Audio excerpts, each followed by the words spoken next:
Since we're focusing on the mitochondria and the chloroplast, we're going to take a second to talk about the history of the mitochondria and the chloroplast.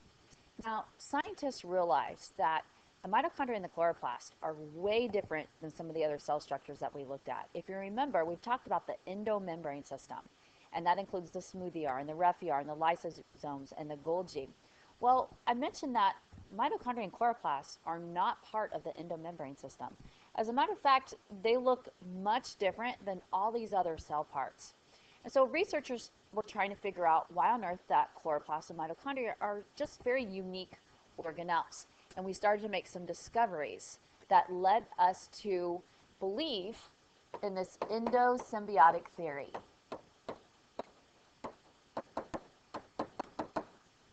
Endo means inside, and symbiotic means when you have two things living together. We say that they're in a symbiotic relationship. And this is a theory that is backed by a considerable amount of evidence. What this theory states is that we believe that chloroplasts and mitochondria originated because at one time their ancestors were free cells that lived on their own, and they got engulfed by larger cells, and those larger cells didn't have the ability to digest them. So then they lived inside those cells where they continued to multiply, and then when this cell got big, it divided, and so you had two cells with mitochondria and chloroplasts, which then divided, and you had 4 cells, and so on.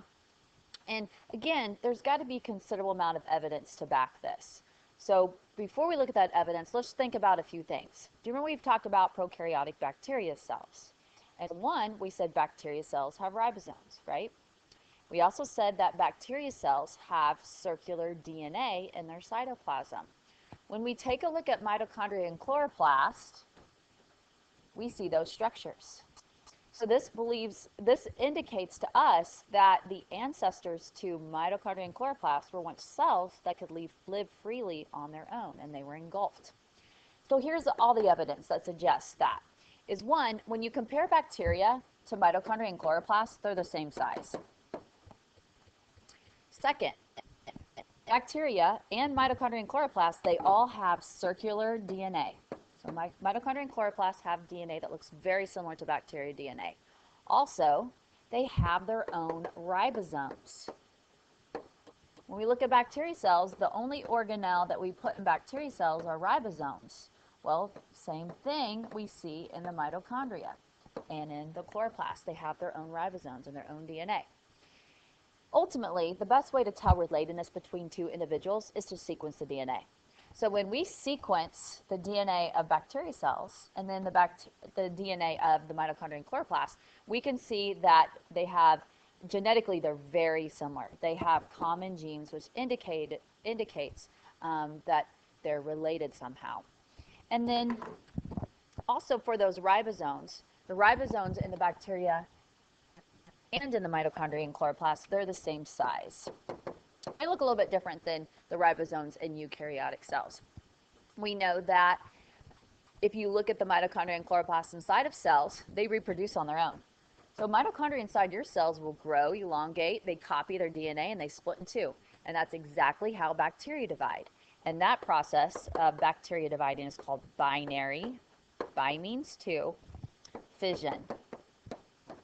Fusion means to come together. So we call this binary fission because you have one cell and it's splitting apart. Fission means apart. And then another piece of evidence is that when we look at the mitochondria and the chloroplasts, they're not just a single membrane. They have 2 membranes around them, and they're the only structures inside the cell that have that. And this is, again, another reason why they're not part of the endomembrane system, because their outside does not look like the outside of all the other organelles that are part of the endomembrane system. So let me show you why we would end up with mitochondria and chloroplasts with 2 membranes. So here comes, this is a primitive early cell that doesn't have, many features to it. And here comes this is a prokaryotic cell, a bacteria, again, a primitive, early in the Earth's history, a bacteria cell. And this bacteria cell, just like all bacteria cells and all cells, they're going to have a membrane. So this cell has a membrane. Now let's watch what happens when this larger cell engulfs the bacteria cell. And we know we have cells that can engulf bacteria cells. Your white blood cells do that. But in this situation, when the bacteria makes it in, it's not getting digested.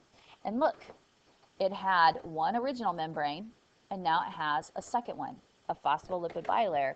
So it has a double membrane. When we look at the mitochondria and the chloroplast today, they're the only two organelles that have a double membrane. So again, the photosynthetic bacteria cell. So we have bacteria that can do photosynthesis, even today.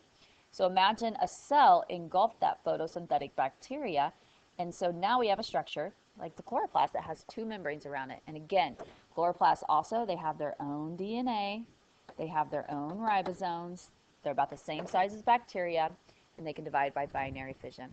So again, the endosymbiotic theory means that we believe that larger cells engulf smaller cells. And those smaller cells that got engulfed were the ancestors to our modern mitochondria and chloroplasts. And the bigger cells didn't digest them, and those cells just found a new place to live, which is inside of a bigger cell.